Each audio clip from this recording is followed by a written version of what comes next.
After watching the worst rated anime episode ever in history, probably, I couldn't help but set my homework aside to write about my utter disappointment in the handling of my favorite anime series ever.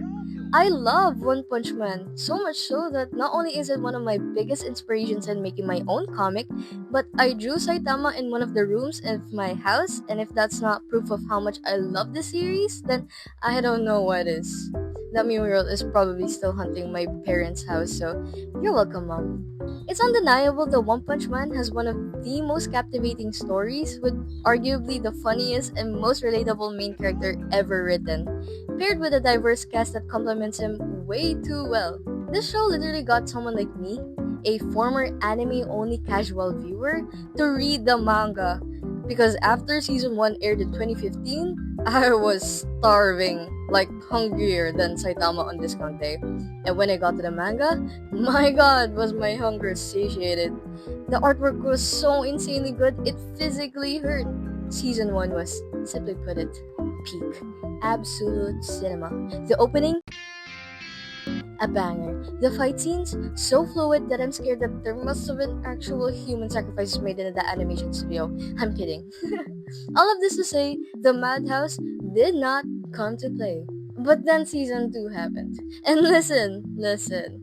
I'm not here to insult anyone's hard work. I'm an artist. I know what production hell feels like.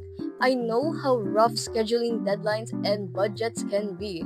But season 2 was kind of like when you're expecting Michelin star ramen at the place you usually eat at, and then someone hands you a cup of noodles. Like, okay, it's not bad, you'll survive, it's edible, but you're definitely gonna feel that disappointment in your soul.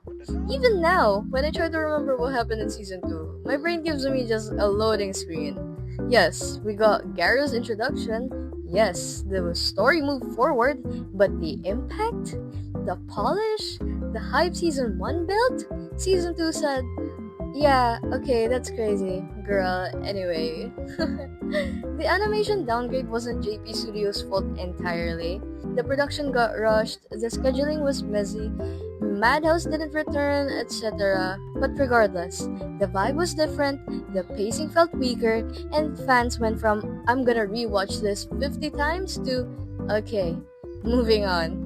Season 2 wasn't terrible, it just wasn't One Punch Man Season 1 good, you know? Which brings me to Season 3. This is the season that had me both excited and deeply terrified. Excited because the Monster Association arc is one of the best arcs in the manga. Visually, emotionally, narratively. Terrified because, well, we've all seen what happens when a masterpiece arc gets adapted poorly. And after season 2 of the anime, I was still hopeful. But we'll see. So, how did season 3 do? After watching 6 episodes of One Punch Man season 3, I have a lot to say, and they're mostly not good. Man, seeing the very panels that inspired me to draw being animated so poorly, like, this was such an unpleasant experience. It felt like walking on a puddle with your pants dangling and getting wet. If there's one thing that they got right, that was consistency, because the problems in their episodes were consistent all throughout. But I can't say the same for the line weight of the drawings. It was so jarring to have the line weight differ so much in one episode, especially when sometimes it would be like in the exact same frame. It mostly happens when the characters would get a close-up. The line weight from the character on the foreground would usually be thicker than the one on the background. But you know what was more annoying whenever they got close to the camera? Ooh, I'm blinded by the lights. Like, why are they so neon? It's like I traveled back to 2020, where everyone slapped this indie kid filter on everything. All that this frame is missing are the green and sparkles. I don't really know why they do this. If it was to have a greater emotional impact, then couldn't they just have done that with one color as their rim light, or increase the contrast with harsher shadows just like in season 1? The next point is probably just me and maybe some other artists, but man, where the anatomical error is so bad here. It was so hard to watch at times, seeing them move with dislocated joints and enlarged heads. Even their best episode where Garo was fighting Orochi, he looked like a chibi in some of them. The main issue here is definitely the lack of motion or just animation in general. Even if they're just talking, it's still so stiff.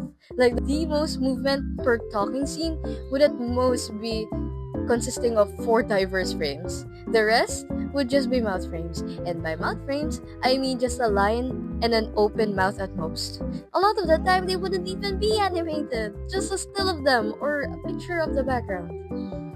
Overall, seeing fans of the show be so disappointed after watching a series that, to a lot, was their gateway to anime, and seeing the overall reception made me feel so sad, both for the fans and the animators who worked on this. There were probably a lot that happened behind the scenes that we don't know of, like budget cuts, time constraints, outsourcing, that all could have contributed to the not so good execution of this season.